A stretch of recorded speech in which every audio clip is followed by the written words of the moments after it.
If you don't find love from the people outside of yourself, the most important lesson I could give you as your dad right now is that go find it within. And that's your opportunity in this chapter right now, is to sit down with yourself and not give two F's about trying to prove anything to anybody else.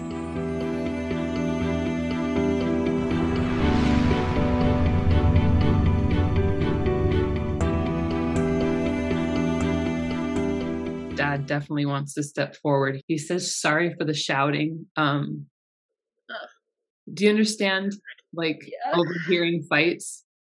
Yes. And I have to say that, like, I could say a million different ways, like, I didn't want you to have to see that. It was loud, or the shouting, right? And he says that you have such a big heart that you would have, like, really tried to block out noise that really upset you. So this would be, he makes me feel like this could be around teenage years or something, when you're younger, because you're like in a bedroom upstairs. Yes. And so, this is like it's hard to get, he said it was so hard for you, and he understands this now, to get away from that noise. He keeps showing me images of you putting your head under a pillow, or like kind of plugging your ears, trying not to hear like the yelling and stuff. And I hear both your parents' voice, but I hear his voice really loud. And he just said that he just lost it sometimes, or lost his temper. And to hear that, it's like a shake. It makes you feel like your foundation is shaking. He's showing you like tectonic plates, right? When there's like an earthquake. And this really felt like, this is like a foundation of yours that just really got shook. This has really affected your heart and kind of your trust, or even, he says, like, your awareness of what love looks like. Do you understand feeling like he didn't make time? Yes. It feels like something specific is where he chose to focus his time. And it wasn't you and your mom. Yeah. From your perspective and your mom's perspective, it was a betrayal from him that, you put time into the things that you love. And if you don't put time into this, then how can you love this? And he says that I just need to keep myself busy. Like, I desperately need to keep myself busy. Do you understand why he would make me feel that? Yeah. You understand an event for your dad that it feels like you know about. It feels like you and your mom know something that he's like been running from. He has to event.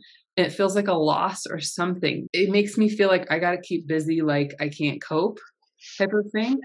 Do you understand any kind of reference to alcoholism in the family Yes. for him? Yes. Was this with his father? Yeah. No, I don't want to go too far into this. It's your permission if it's okay, but do you understand something about physical abuse here? Yes. So his father beat him. Yes. It was so important for me to just distance myself, because I was so afraid of making mistakes. And what I didn't realize is that to not pay the love and attention to someone is in many ways just as hurtful as a physical aspect of that. But if you can imagine, what he says is like, I wanted my dad to be proud of me. I looked up to my dad so badly.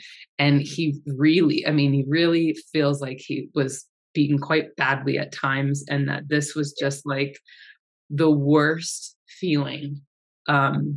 He's like, this is how you feel when you feel like you're garbage to somebody. And I didn't want to do that to my family. And I was so afraid of recreating that piece that it really hardened me. And I don't feel like I ever got a chance to recover. So the way that I had to go ahead and do that was numb out, stay busy. And it was never that I didn't love you. It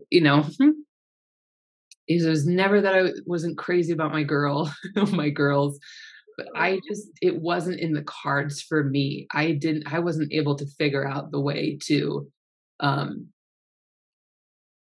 cope with that and to heal with that in a way that allowed me to give love back that I never received.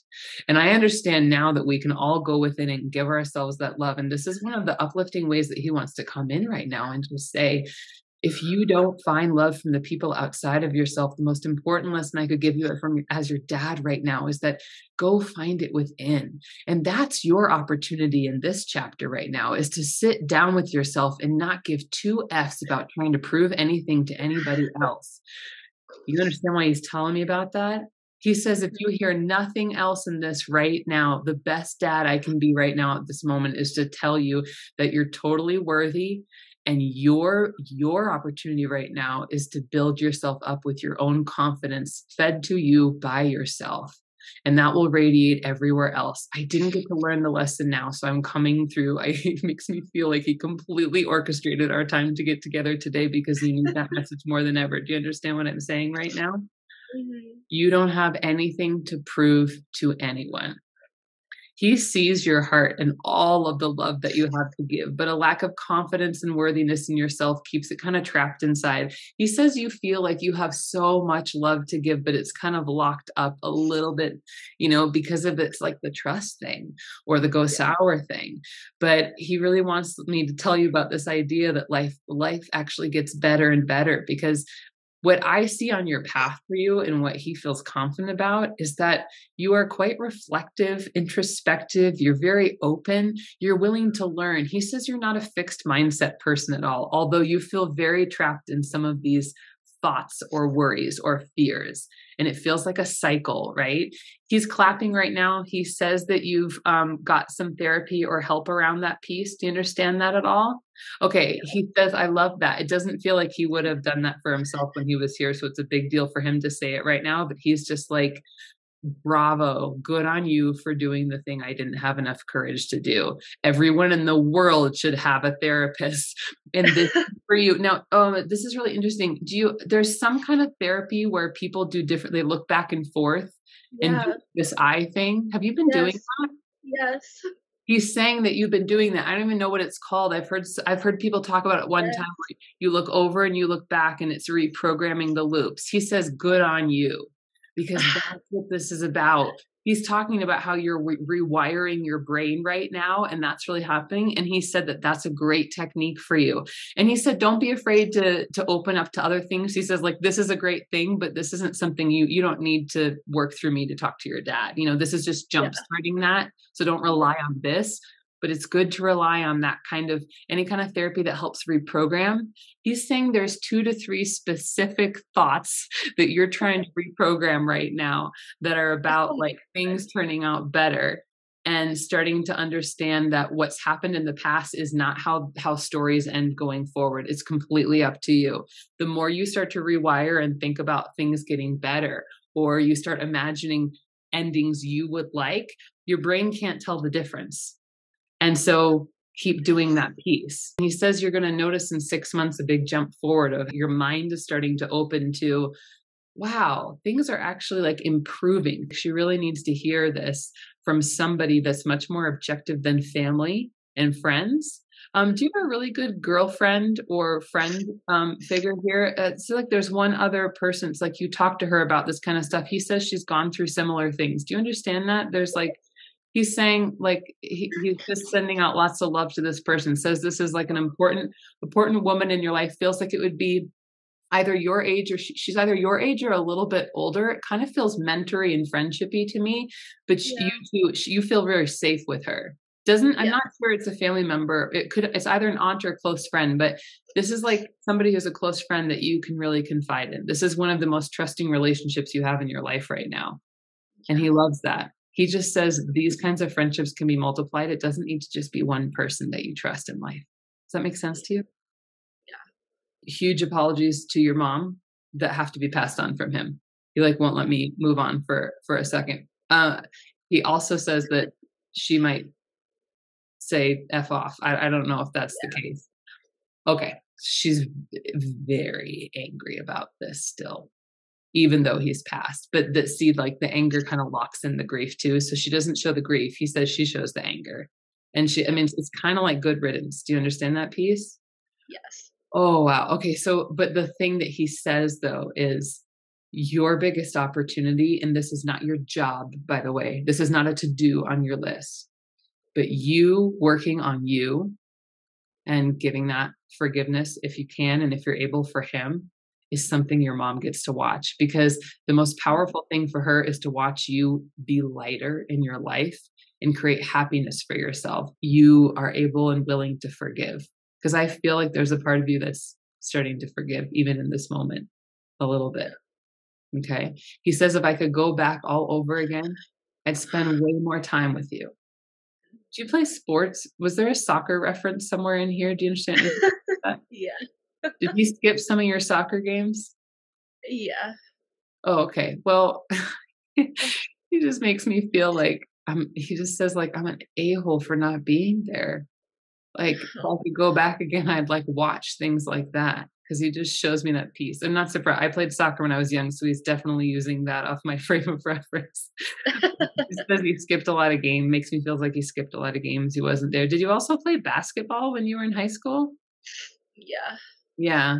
He just makes me feel like he missed basketball games. He missed soccer games. You know. Um, do you understand any reference to being imprisoned for a period of time for drinking? Yeah. He says that's part of the reason he couldn't be there sometimes. Does that make sense to you? Yeah. Okay. Your dad's bringing me to the point of passing. He makes me feel like there's some kind of organ failure that happened and that was how he passed. Mhm. Gotcha.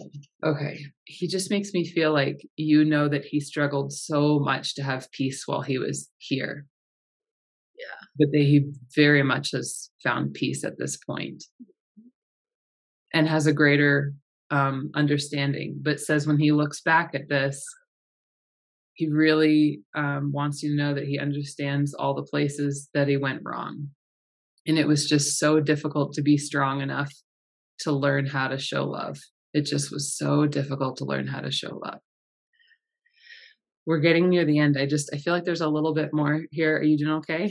I'm doing okay. Okay, okay, hang in there. Sorry, I'm emotional. Oh, are you kidding? This is my job like all day, every day, and I'm honored. I'm honored, and I'm also a professional crier, so don't ever feel like you have to apologize for tears. Right. He's showing me a really big tree that would have provided a lot of shade that's in a yard. Is your dad cremated? Yes. He just showed me the urn. Did you spread his ashes under a tree, or did someone spread his ashes under a gigantic tree? Yeah, not me, but yes. This was one of his final requests. He makes me feel like this is like the peaceful place that he wanted to rest. And to whoever spread his ashes under that tree, a huge thank you. He just said that was exactly what he wanted. Do you know this tree that I'm talking about? It's really big. Okay. Did you go there to visit after his death? He wants to acknowledge and thank you for visiting that place and paying the respects, even though he says he didn't deserve them, that you did it anyway. He said that's how big her heart is. She's actually quite forgiving, but he says that you just were desperate for his love, and kind of went there to see if you could find some peace as well. He wants you to know when you go there, even when you don't go there, but especially when you go there and you're in that presence, he knows that you're there. Do you see pennies all the time? Do you understand that? Yes. Spirit sends signs. They have default signs. They have like birds, feathers. Pennies is a big one I get. He says he sends you pennies all the time. You're going to Oh see my them in weird places sometimes. Okay. So when you find them, just know, especially pay attention to the moment. He says for you, they're specifically signs of encouragement. It's like, I know everybody says good luck penny. He says it's a lot more than that. It's like a don't forget to reprogram, right? And he brings back up that work you're doing with the eyes. Good on you. Well, wow, that was like a lot more. I didn't really know what to expect, so just thank you. You're welcome. I didn't think that he would come through so much. Oh my goodness. Like it's very relieving. Yeah. But just a lot, just a lot of emotions. It's a tree, yeah. So in the house that I lived in with my grandma for a while with my dad, there was this gigantic tree out back that we had like a swing attached to it, and we would just always be in the backyard under the tree. So And is that where the ashes were spread, or was it? Mhm. Wow, that's wild.